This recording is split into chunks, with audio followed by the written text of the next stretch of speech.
Hey there and welcome to an ESO build guide. I'm Dying Legacy and this is the updated Nova build, a solo Magicka Templar for the Scribes of Fate patch. Scribes of Fate has been very kind to us with increased dot damage that boosts our healing and immense AoE damage. Veteran dungeons and arenas have never been this easy. This is a quick build guide. We'll be going over the race, attributes, Munda stones, food, potions, gears, skills, passives and champion point slottables. The info will be minimal, so I'll only be going over what's necessary. However, if you have any questions or suggestions, comment below, and sure, why not like and subscribe while you're at it. With the intro covered, let's go over the Nova build. Starting with a race, it doesn't really matter what you use, it's your playstyle and your preference, but if you want to get the best out of the build, any Magicka based race will work. But if you're looking for suggestions, I would recommend either the Breton if you're looking for more sustain, the Khajiit for extra critical damage, a High Elf for extra spell damage, the Dark Elf for more rounded stats, or an Argonian to increase healing. For the attributes, we're putting 64 points into Magicka, and for our Munda stones, we can take either the Lover's Munda stone for solo content to give us extra spell and physical penetration, or we can take the Thief Munda stone for group content to give us some extra critical rating. For our food, we are taking the Clockwork Citrus Fillet to increase our health recovery, max Magicka and magic recovery. You can pick these up at a guild vendor or make it yourself at a cooking station if you have the recipe. This can be rather expensive, but another good option is the Witch Mother's Potent Brew. The stats are slightly lower and it doesn't give health recovery, but the difference is minimal and it's much cheaper. For our potions, we're using Essence of Spell Power, which grants us Major Sorcery, Major Prophecy, Major Intellect, and it restores some Magicka immediately. We can grab these at a guild vendor or make them ourselves at an alchemy station. If you haven't got any on you at the time, you can always pop an Essence of Magicka instead. They will give us Major Intellect and restore some Magicka immediately. They're nowhere as good as Spell Power potions, but something is always better than nothing, and Magicka potions are always plentiful. Moving on to the gear now, we have the option to use a Maelstrom Inferno Staff and Payloader Ring on this build. They aren't necessary by any means, and we have options in their stead, which we'll go over first. We're using 5 medium armor pieces and 2 light armor pieces on this build, all with the Divine's trait and a Magicka enchant. For the jewellery, we're using the Bloodthirsty trait and spell damage enchants. For our weapons, we're using dual daggers on the front bar. For our main hand, we're going with the Nirnhone trait and a fire enchant. And for our offhand dagger, we're going with the charge trait and a poison enchant. For our back bar, we're taking an Inferno staff with the infused trait and a weapon damage enchant. Now, moving on to the sets themselves, starting with the body pieces, which are the chest, waist, hands, legs and feet. Our first choice is a trial set, and it's the Arms of Reliquance set. This set is gotten from Cloudrest, and on veteran difficulty you can get a perfected version which adds extra stamina to the set. It's a minor increase compared to the unperfected version, so it doesn't matter what version you actually use. The set itself gives us critical chance, minor slayer at all times, and our light and heavy attacks add a stacking damage over time effect to our targets that lasts for 5 seconds and it stacks up to 10 times. If you haven't stepped into a trial or want to use something else, you can also use the Deadly Strike set. This is a PvP set. You can find the vendor in Bruma and Cyrodiil, or you can pick it up from a guild vendor. The set itself gives us weapon damage, spell damage and critical chance, and it also increases the damage our damage over time and channel abilities do by 15%. If you're looking for a little more healing, you can also go with Briarheart, which is gotten from Rotgar Overland content, such as delves, world bosses and public dungeons. You can also pick it up at a guild vendor. Briarheart comes with critical chance and maximum stamina, and when you deal critical damage, your weapon and spell damage increases for 10 seconds, and while the effect is active, you'll heal when you do critical damage. For our weapons and our jewellery, we are going with the Runecarver's Blade set, which is found in the DLC dungeon, Scrivener's Hall. This set adds weapon and spell damage as well as offensive penetration, and it also causes our damage over time abilities to deal flame damage every 3rd tick of their damage. For our monster sets, for our helm and shoulder slots, first off we can use the Iceheart set. The helm can be gotten from Direfrost Keep on veteran and the shoulders from the Undaunted vendors. This set adds critical chance, and when we deal critical damage we have a chance to gain a damage shield that also deals frost damage to nearby enemies. Another choice is the Slimecraw set from Wayrest Sewers 1, again the helm from veteran difficulty and the shoulders from an Undaunted vendor. Slimecraw adds critical chance and it gives us minor berserk at all times. For the Ring of the Pale Order, which is gotten from the Antiquity system, when using this we will heal for 20% of all the damage we do. We can't be healed by anyone but ourselves, and the healing we do does decrease when we're in groups. The ring will take up a ring slot, so we're going to need to wear one of our jewellery pieces on either our shoulder or helm. The slot doesn't matter. We will lose our 2-set bonus from our monster set, but the Pale Order ring will make up for it with the healing. You can stick with Slimecraw for the 1-piece bonus, or you could also use the Magma Incarnate set. The head is found in the Dreadcellar DLC dungeon on veteran, and the shoulder from an Undaunted vendor. Magma Incarnate's 1-set bonus will give us Magicka and stamina recovery. Lastly is the Maelstrom Inferno staff, which is gotten from Maelstrom Arena, and we'll be using this in our back bar. There is a perfected version from veteran difficulty which adds extra offensive penetration. It doesn't matter which version we use, as we are more interested in the base effect, which is a large increase in the damage we do with our wall of elements. That covers all the gears, so we're going to jump over to the skills, and we're going to start with the front bar. Our first skill is Purifying Light, more from Backlash and found in the Dawn's Wrath skill line. This deals magic damage immediately and marks the enemy for 6 seconds. When the duration ends, it'll do more magic damage based on the amount of damage you've dealt over the last 6 seconds, up to 200%. This will also heal us over 10 seconds. Next up is Puncturing Sweep, morphed from Puncturing Strikes. This is found in the Adrix Spear skill line. You will strike enemies in front of you 3 times, dealing magic damage to the closest enemy and slightly lower damage to all the other enemies around it. You also heal for a percentage of the damage done. Our third skill is Reflective Light, morphed from Sunfire and found in the Dawn's Wrath skill line.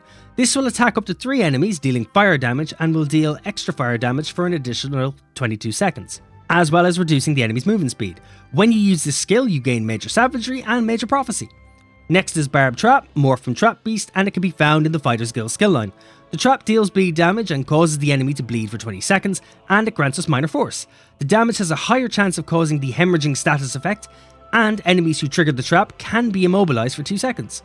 We're also using Consuming Trap, morphed from Soul Trap and found in the Soul skill line. This deals magic damage for 20 seconds, and if the affected enemy dies, it will fill an empty soul gem and restores Magicka, stamina and health to us. And finally, for the ultimate on the front bar, we are using Flawless Dawnbreaker, morphed from Dawnbreaker and found in the Fighter's Guild skill line. You'll deal physical damage to enemies in front of you and additional physical damage over 6 seconds, and after activating it, it will increase our weapon and spell damage by 300 for 20 seconds. Moving on to the back bar now, and the first skill slotted is Unstable Wall of Fire, morphed from Wall of Elements and found in the Destruction Staff skill line. This will create a line of fire in front of us for 10 seconds, dealing flame damage to enemies standing in it. When the skill ends, the wall of fire explodes, dealing more flame damage. If you're using the Maelstrom Staff, it will increase the amount of damage that this ability will do. The second skill on the back bar now is Blazing Spear. This is more from Spear Shards, and it's found in the Adrix Spear skill line. This will deal magic damage in the target area and also deal magic damage every second for 10 seconds. Allies near the spear can activate the Blessed Shard synergy, restoring Magicka or stamina, whichever's higher. We're also using Razor Caltrops, more from Caltrops, and found in the Assault skill line. This will create an AoE that does physical damage to targets standing inside and slowing their movement speed. Enemies that take damage this way have Major Breach applied to them. Our fourth skill on the back bar is Ritual of Retribution, which is more from Cleansing Ritual and found in the Restoring Light skill line.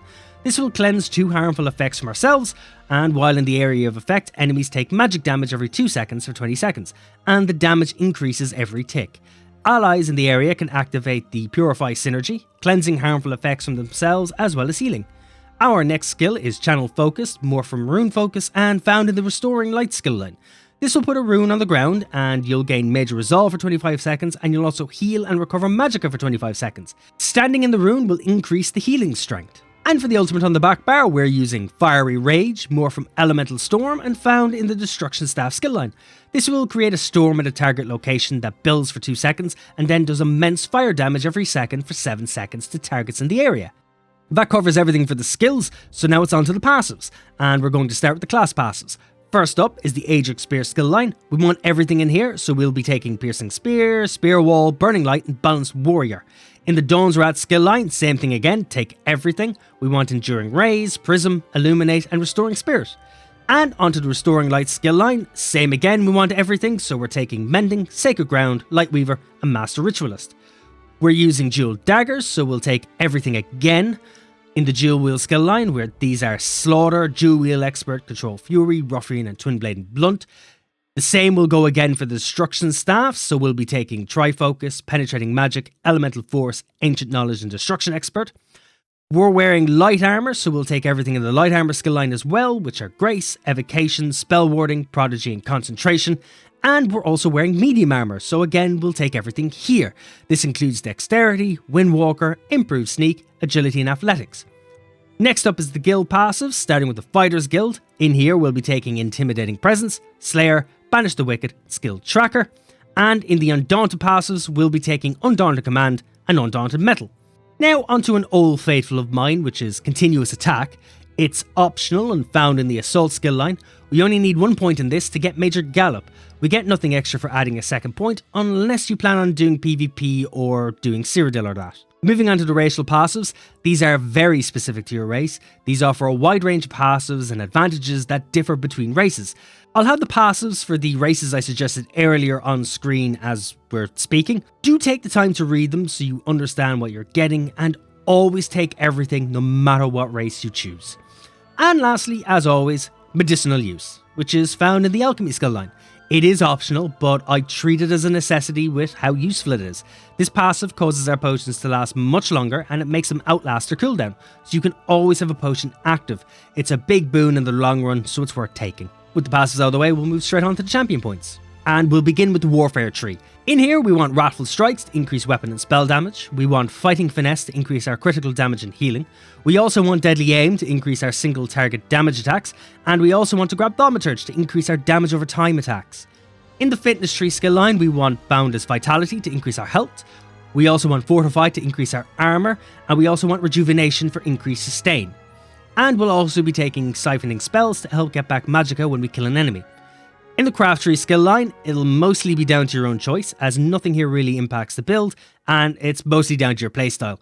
But when I'm soloing, I do like to take Treasure Hunter to increase the quality of items I find in chests. I also like to grab Rationeer to increase my feud duration, and also Liquid Efficiency to give myself a small chance to not consume a potion or poison when I use them.